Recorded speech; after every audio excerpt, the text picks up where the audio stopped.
Chapter 6 that is about the crystalline solids.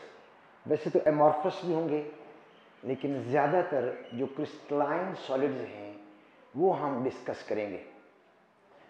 उनकी properties जो main topic है, some important properties of crystalline solid. पहले हम crystalline ले लेते हैं, फिर थोड़ा बहुत एमॉर्फस का भी बताएंगे। तो पहली जो मेन प्रॉपर्टी है वो एन आइसोट्रॉपी। अगर मैं इस एन आइसोट्रॉपी को दोबारा यहाँ पर लिख दूँ, एन, यहाँ पर ये आइसो और ये है ट्रॉपी।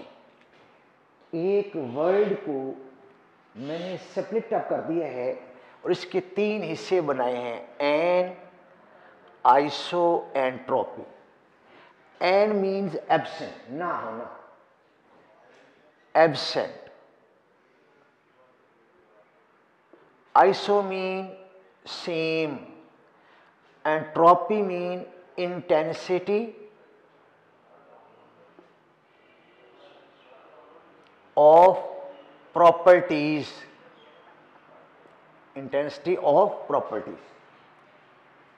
अब थोड़ा सा पहले समझ लें, कल भी हमने थोड़ा बहुत इससे जो पहले वाला लेक्चर था लिक्विड क्रिस्टल में भी थोड़ा सा एन आइसोट्रॉपी बताया था। आज हम उसको ज़्यादा डिस्कस करेंगे। मेरे पास ये कोई एक, मैं फर्ज कर रहा हूं, ये डस्टर, इसको हम कंसीडर कर लेते हैं क्रिस्टलाइन सॉलिड। क्या कंसीडर करें? Crystalline solid. ये जो डस्टर है, मैं फर्ज कर रहा हूं कि ये एक क्रिस्टलाइन सॉलिड है। अगर मैं इस क्रिस्टलाइन सॉलिड को, जैसा कि एक ग्लास स्लैब हो जिसमें से लाइट गुजर सकती हो और डस्टर की शक्ल का हो, तो मैं अब उसको यूं ले रहा हूं कि इसको लाइट के सामने रखता हूं और इधर से वो जो लाइट गुजर रही है उसकी इंटेंसिटी नोट कर लेता हूं। फर्क किया कि उसकी जो इंटेंसिटी है, यहाँ लाइट पड़ रही है, यहाँ से लाइट निकल रही है, तो उसकी इंटेंसिटी हम 10 कर लेते हैं। अब अगर मैं इसकी डायरेक्शन बदल दूं, जब डायरेक्शन बदलेंगे तो अब वही लाइट यहाँ से पड़ेगी और यहाँ से निकलेगी। अब इस डायरेक्शन में उसकी इंटेंसिटी 15 हो गई। अब अगर मैं इसको इस डायरेक्शन पे कर लूँ तो यहाँ पर लाइट जो पड़ रही है और यहाँ से जो लाइट गुजर रही है, तो पास होने वाली जो लाइट की इंटेंसिटी है वो 20 में कर लेता हूँ। इट मीन्स डिफरेंट डायरेक्शंस में जो प्रॉपर्टी है लाइट का गुजरना इस क्रिस्टलाइन सब्सटेंस से, वो डिफरेंट डायरेक्शन में डिफरेंट इंटेंसिटीज शो कर रही है। इसको बोलते हैं एन आइसोट्रॉपिक सब्सटेंस। सब्सटेंस को क्या बोलेंगे? An isotropic. और प्रॉपर्टी क्या कहलाएगी? N isotropy. प्रॉपर्टी क्या कहलाएगी? Anisotropy. अब मैं एक और एग्जांपल ले रहा हूं कि फर्ज किया कि मेरे पास एक ग्लास रॉड, आयरन का एक रॉड है, छोटा सा आयरन का, जैसे सरिया वगैरह। उसके एक एंड से फ्लेम के ऊपर मैं उसको रखता हूं, तो थोड़ी देर के बाद मैं देखता हूं कि वो हीट ट्रेवल करते करते करते यहां तक पहुंचती है, इतनी गर्म हो जाती है कि अब मैं मजीद इसको पकड़ नहीं सकता और मैं उसको फेंक देता हूं। यहां से यहां तक हीट के ट्रांसफर होने में तकरीबन कोई 10 मिनट लग गए। तो हीट की conductivity from here to here कितनी देर लगी? मैं फर्ज कर रहा हूं कि 10 मिनट है। फिर मैं इसको ऐसे पकड़ता हूं और इस साइड से फ्लेम के ऊपर करता हूं, तो अब जरा जल्दी हीट कंडक्ट होगी, वो 2-3 मिनट में इतनी गर्म हो जाएगी कि मेरे हाथ से वो गिर जाएगी। तो जो हीट की कंडक्टिविटी है ये भी कंडक्टेंस ऑफ हीट, ये भी एक प्रॉपर्टी है, यानी थर्मल कंडक्टिविटी। ये भी क्या है, डिफरेंट डायरेक्शन में डिफरेंट है। अब मैं दो और एग्जांपल ले रहा हूं। एक एग्जांपल है ग्रेफाइट की। एग्जांपल किसकी है, ग्रेफाइट की। ग्रेफाइट में अगर हम देखें तो हमारे पास तीन तीन लेयर्स होती हैं ग्रेफाइट की, तीन तीन लेयर्स। अगर मैं यहां पर एक हेक्सागोनल स्ट्रक्चर बना दूं, ये भी, ये भी, तो यहां पर जो एक कार्बन है, यहां पर जो एक कार्बन है, ये भी कार्बन है, कार्बन कार्बन एंड कार्बन। यहां एक कार्बन, ये जो है, ये इसका एक इलेक्ट्रॉन है ग्रेफाइट का, that is free to move, ये मोबाइल इलेक्ट्रॉन है। इन तीन लेयर्स में हर रिंग के साथ जो एक कार्बन है उसका एक इलेक्ट्रॉन क्या है, मोबाइल है, फ्री है, विच कैन मूव, जो कि मूव कर सकता है। लेकिन मूवमेंट क्या है, एक तो मूवमेंट है उसकी परपेंडिकुलरली, परपेंडिकुलर, और एक उसकी मूवमेंट है पैरेलल टू द लेयर। तो यहां पर ये परपेंडिकुलर मूवमेंट है, जबकि यहां पर ये पैरेलल मूवमेंट है। तो इलेक्ट्रॉन जो है ये पैरेलल मूव करेगा, परपेंडिकुलरली मूव नहीं करेगा। अगर करता भी है तो ना होने के बराबर। इसी तरह ये इलेक्ट्रॉन भी parallel to the layer move करेगा, परपेंडिकुलरली मूव नहीं करेगा। Same is the case for this electron, ये परपेंडिकुलर मूवमेंट नहीं है, जबकि पैरेलल लेयर की शक्ल में ये मौजूद है। यानी graphite is the conductor of electricity, ये इलेक्ट्रिक करंट को कंडक्ट करता है from one place to another because of the free electron, इस फ्री इलेक्ट्रॉन, मोबाइल इलेक्ट्रॉन की वजह से। लेकिन कब ये पैरेलल टू द लेयर तो इलेक्ट्रिसिटी कंडक्ट करेगा, लेकिन परपेंडिकुलर टू द लेयर ये इलेक्ट्रिक करंट की कंडक्टिविटी नेग्लिजिबल, बल्कि यूं समझे वो करेगा ही नहीं। तो देखा, एक डायरेक्शन में इलेक्ट्रिकल कंडक्टिविटी ऑफ ग्रेफाइट है, जबकि दूसरी डायरेक्शन में इलेक्ट्रिकल कंडक्टिविटी ऑफ ग्रेफाइट ना होने के बराबर है। तो ये भी कौन सा हुआ, anisotropic substance. So graphite is anisotropic substance, और ये प्रॉपर्टी क्या कहलाएगी, एन आइसोट्रॉपी। अब मैं एक और ले रहा हूं, मसलन मेरे पास माइका मौजूद है, बिल्कुल ये उसी तरह का कि जिस तरह ये स्वीट शॉप्स पर आप जाते हैं तो पतीसा नामी एक मिठाई है, पतीसा। ये अलग बात है कि वो मैदे का बना हुआ है या वो बना हुआ है किसका, ये दाल के आटे का बना हुआ है पतीसा। वो लेयर्स की शक्ल में होता है, उसके ऊपर क्या होती है, लेयर्स बनी होती हैं, लेयर की शक्ल में वो मौजूद होता है। अगर हम इस माइका को काटना चाहते हैं तो एक लेयर को ऊपर उठा लो, जिसको क्लीवेज भी बोलते हैं। माइका की लेयर्स बाय लेयर ऊपर से अलग करते जाएं या उसको अलहदा करते जाएं तो उसको भी क्या, वो उस प्रॉपर्टी बोलते हैं क्लीवेज। अगर मैं इस तरफ से जोर लगाऊं और उठाऊं तो बड़े आराम से ये आ जाएगी, फिर दूसरी लेयर उठाऊं तो वो अलग हो जाएगी, फिर तीसरी लेयर नीचे बच जाएगी। कौन सी प्रॉपर्टी है, क्लीवेज। और अगर मैं इसी को यहां से काटना चाहूं, इस डायरेक्शन में काटना चाहूं, तो उसका काटने का अमल अलग होगा, वो क्लीवेज नहीं होगी। दूसरी एग्जांपल मैं ये ले रहा हूं कि मेरे पास ये एक बुक है, ये एक इसकी प्लेन है जिसको हम कहते हैं क्लीवेज प्लेन। क्या बोलते हैं, क्लीवेज प्लेन। इस प्लेन के अलॉन्ग अगर मैं जोर लगाऊं, जज़ाकल्लाह, अगर मैं इसको काटना चाहूं तो यहां से मैं इसको जोर लगा के एक खास एंगल पे उसको काट सकता हूं। और जो हर छोटा पीस है उसकी की शक्ल वही होगी कि जो कि बड़ी बुक वाली थी, तो इसको क्या बोलते हैं, क्लीवेज। इसको क्या बोलते हैं, क्लीवेज। तो अब ये जो छोटे छोटे पीस हासिल होंगे, अलग अलग होते जाएंगे इस प्लेन पर, वो उस पर अलग फोर्स लगानी पड़ेगी। और अगर मैं इसको इस डायरेक्शन में ऐसे करके काटना चाहूं तो फिर मुझे फोर्स अलग लगानी पड़ेगी। तो क्या मैं कह दूं कि जो क्लीवेज है ये भी क्या चीज़ है, ये भी एन आइसोट्रॉपी है। तो मैंने काफ़ी सारे एग्जाम्पल दे दी। एक माइका की एग्जाम्पल दी जो एग्जैक्ट एग्जाम्पल है केमिस्ट्री में, और एक और मैंने ग्रेफाइट की एग्जाम्पल दे दी।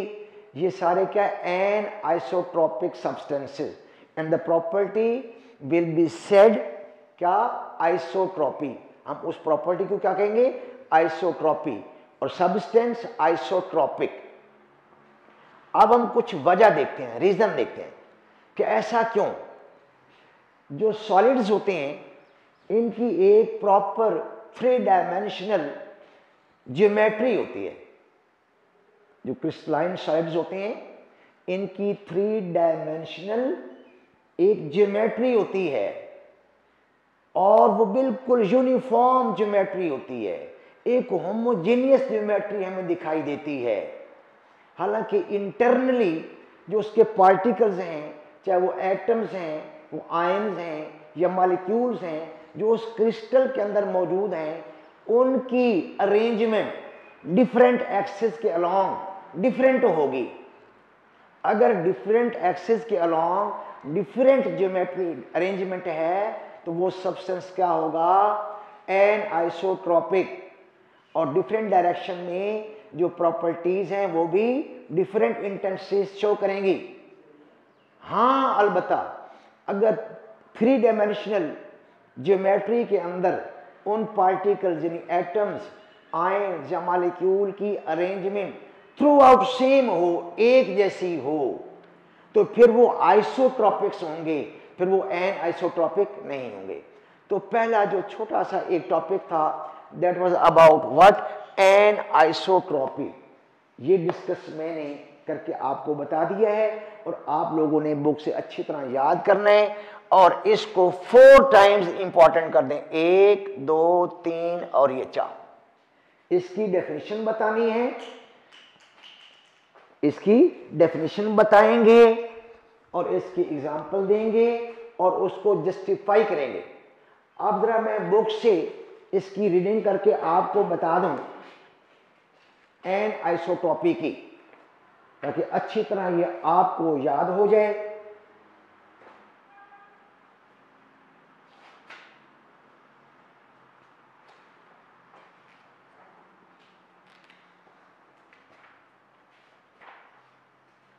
आपकी बुक पे इसकी पहले डेफिनेशन लिखी हुई है, a substance which shows different intensity of properties in different directions is called anisotropy। वो सब्सटेंस क्या कहलाएगा, एनाइसोट्रॉपिक, और प्रॉपर्टी क्या कहलाएगी, एनाइसोट्रॉपिक। इसकी एग्जांपल दी हुई है, refractive index, coefficient of thermal expansion, electrical and thermal conductivities. ये उसकी एग्जाम्पल तीनों दी हुई है, अच्छी तरह याद कर लेनी और लिखनी है। फिर उसके बाद है जस्टिफिकेशन कि ऐसा क्यों होता है, एन आइसोट्रॉपी क्यों अपीयर होती है। अ crystalline substance is build up of small units of identical geometry. A crystal is homogeneous in appearance, however it possesses different properties in different directions। क्यों? It is because crystal has different arrangements of particles, क्या क्या atoms, ions या molecules in different direction, thus it shows different properties in different direction। अब exact दो जो example दी हुई हैं वो ग्रेफाइट, नंबर 1 पे graphite exist in the form of layers. It is a conductor parallel to the layer by insulator across the layer. Mica can be cut parallel to the layer but difficult to cut in some other plane। ये मैंने example दे दी है जो book वाली पहले मैंने आप लोगों को समझाई थी और आप लोगों ने ये याद कर लेनी है। अब एक इसमें रीजनिंग क्वेश्चन बनता है और वो क्या है रीजनिंग क्वेश्चन कि how graphite conducts electricity but diamond doesn't conduct electricity.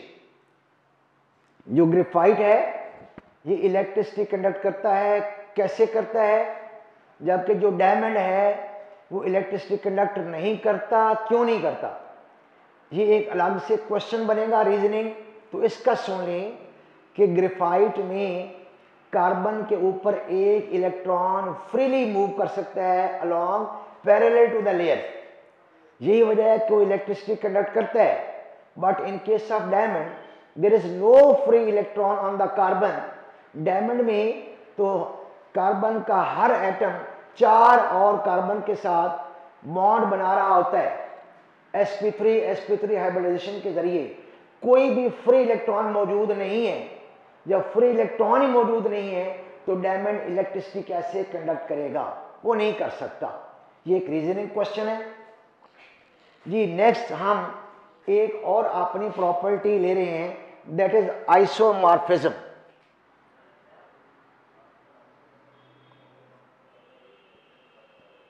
Isomorphism, एक बार फिर मैं इस वर्ड को भी स्प्लिट करता हूं, isomorph and ism. Iso mean same, morph mean shapes, ism mean phenomena or property, phenomena और property। तो मैंने एक टर्म को जो नंबर 2 पे अब ली है आइसोमॉर्फिज्म, उसको स्प्लिट अप कर दिया है। आइसो अलग कर दिया, मॉर्फ अलग और इज्म अलग। तो आइसो का मतलब है सेम, एक जैसी। मॉर्फ मीन शक्लें, मॉर्फ मीन शेप्स, शक्लें। और इज्म क्या है, प्रॉपर्टी या फिनोमिना। ये उसका जो वर्बल ट्रांसलेशन है after splitting the main term into small fractions. इन्हीं को इकट्ठा करके लिखा गया है आइसोमॉर्फिज्म, सेम शक्लें। इसका मतलब ये हुआ कि 2 या 2 से ज्यादा 2 or more crystalline substances having same shapes, उनको क्या कहेंगे, आइसोमॉर्फ्स। क्या कहेंगे, या आइसोमॉर्फिक्स। और इस प्रॉपर्टी को क्या कहेंगे, आइसोमॉर्फिज्म। आइसोमॉर्फिज्म दोबारा सुन लें, 2 या 2 से ज्यादा क्रिस्टलाइन सब्सटेंसेस जब एक जैसी शक्लें रखेंगे तो उनको कहेंगे आइसोमॉर्फ्स या आइसोमॉर्फिक्स। और प्रॉपर्टी क्या कहलाएगी, आइसोमॉर्फिज्म। ये है इसका सिंपल मीनिंग या थोड़ा सा इंट्रोडक्शन। अब हम एक एग्जांपल ले लेते हैं कि हमारे पास जिंक सल्फेट है, zinc sulphate solid, zinc sulphate solid, ये एक क्रिस्टलाइन सब्सटेंस है। साथ हम ले रहे हैं दूसरा निकल सल्फेट, और ये भी कौन सा है, क्रिस्टलाइन सॉलिड।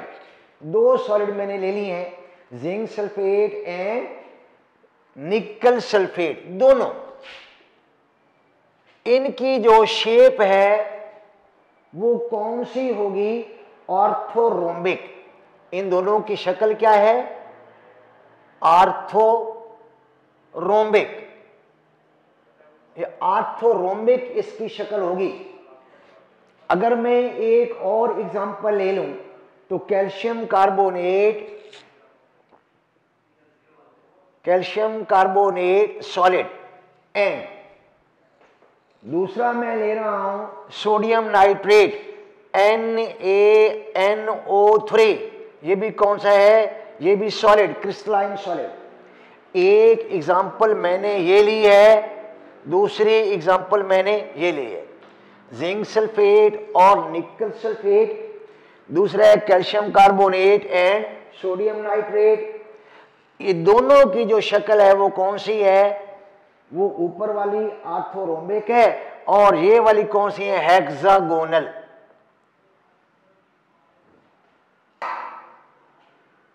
ये है रोम्बोहेड्रल। ये कौन सी है, रोम्बोहेड्रल, HEDRAL। दोबारा देख लें, दो मैंने एग्जांपल लिए हैं, लेकिन इससे पहले मैं एक जनरल एग्जांपल देना चाहता हूं ताकि आप लोगों को अच्छी तरह समझ आ जाए। हम किसी एक फैमिली के यहां गए तो वहां उनके ड्राइंग रूम में तो उनके ड्राइंग रूम में कुछ पिक्स लगी हुई थी, कुछ पिक्चर लगी हुई थी, उन लड़कों की तस्वीरें लगी हुई थी। उसमें दो तस्वीरें हमने देखी और दोनों एक जैसी थी। हमने फैमिली के जो हेड है उससे पूछा कि क्या ये आपके एक ही बेटे की दोनों तस्वीरें हैं लगी हुई, अलग अलग सेम है लेकिन अलग अलग क्यों लगाई हुई हैं?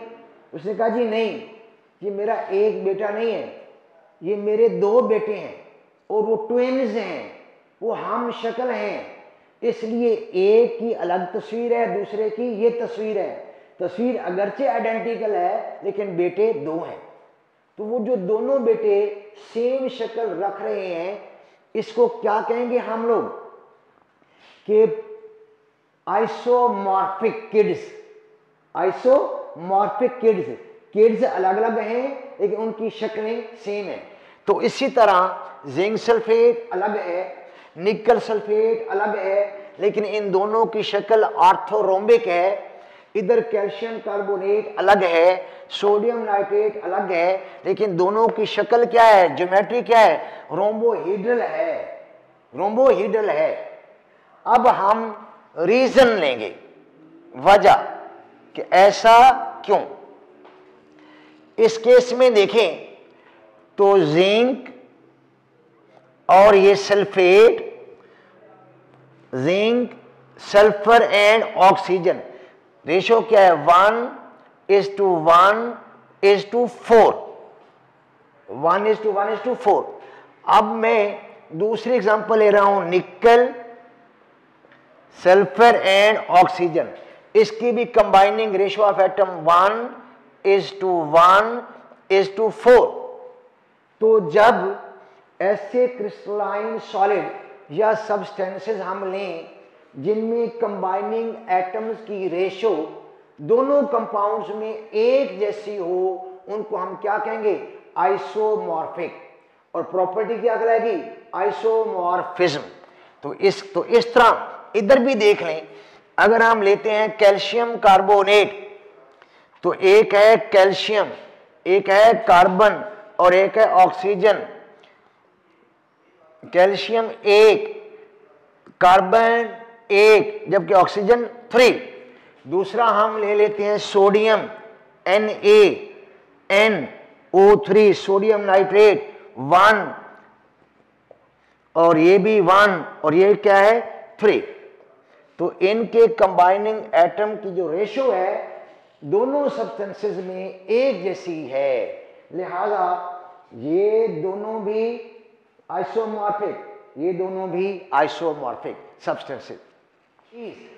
भी जरा देख लेते हैं, ठीक है। तो इसमें देखें, ये अलग कंपाउंड है, ये अलग कंपाउंड है, इनमें इधर जिंक है और यहां पर निकल है, तो इनकी केमिकल प्रॉपर्टीज तो डिफरेंट होंगी। हाँ, अलबत्ता जो फिजिकल प्रॉपर्टीज हैं वो कुछ डिफरेंट होंगी और कुछ सेम होंगी, क्योंकि फिजिकल प्रॉपर्टीज जैसे कि शेप है, जैसे कि उसकी ज्योमेट्री है, कुछ सेम भी हो सकती हैं और डिफरेंट भी, लेकिन केमिकल प्रॉपर्टीज क्या होंगी, ये डिफरेंट होंगी। तो अब मैं थोड़ा सा आपको इसकी रीडिंग करके बता दूं कि आइसोमॉर्फिज्म, सबसे पहले आप लोगों ने डेफिनेशन देनी है कि different crystalline substances having the same crystalline shapes are called isomorphs and this phenomena या this property is called isomorphism. नीचे फिर 3 एग्जांपल दी हुई हैं, एक जिंक सल्फेट और निकल सल्फेट ऑर्थोरोम्बिक और एटॉमिक रेशियो 1:1:4। दूसरी एग्जांपल है calcium carbonate and sodium nitrate और रोम्बोहेड्रल और एटॉमिक रेशियो 1:1:3। 3 दी हुई है, तो 3 में से हमने 2 लेनी है जी। नेक्स्ट अब हम ले रहे हैं पॉलीमॉर्फिज्म।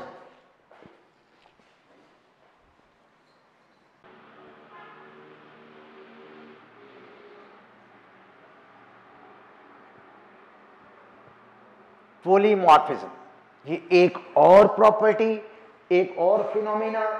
एक बार फिर मैं इसको स्प्लिट करता हूं, ये है पॉली, ये है मॉर्फ और यहां पर क्या है इज्म। पॉलीमॉर्फिज्म 3 अलग अलग मैंने हिस्से कर लिए, मैंने ब्रेक कर दिया पॉलीमॉर्फिज्म टर्म को। अब पॉली मीन मैनी, 2 या 2 से ज्यादा, मॉर्फ मीन शेप्स, शक्लें, इज्म मीन फिनोमिना या प्रॉपर्टी।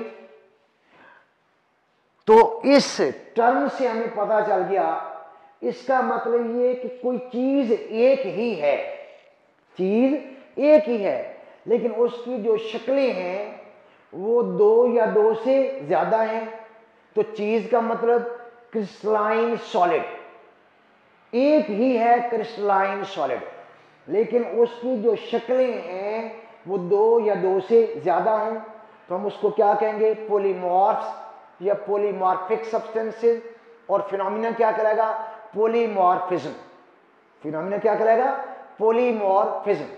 अब फिर मैं एक एग्जांपल लेता हूं कि किसी फैमिली के यहाँ हम लोग गए, वहां ड्राइंग रूम में बैठे तो वहां कुछ 2 पिक्स लगी हुई थी, 2 तस्वीर लगी हुई थी और दोनों बिल्कुल डिफरेंट नजर आ रही थी।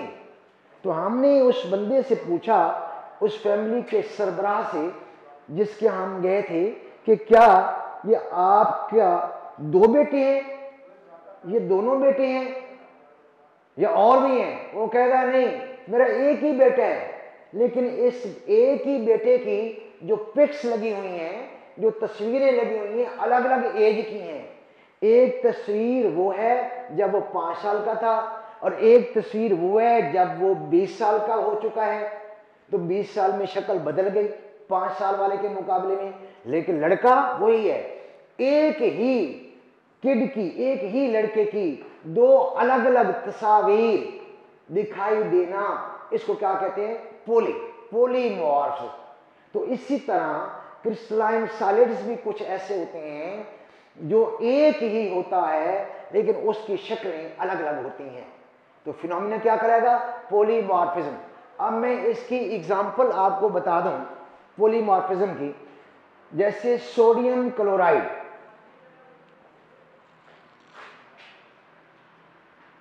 सोडियम क्लोराइड नमक, ये जो सोडियम क्लोराइड है ये भी आयोनिक सब्सटेंस है, क्रिस्टलाइन है। इसकी जो एक शक्ल है वो तो है क्यूबिक, या जिसको आप क्यूबिकल भी कह सकते हैं, जबकि इसकी जो दूसरी शक्ल है वो कौन सी है, ऑक्टाहीड्रल।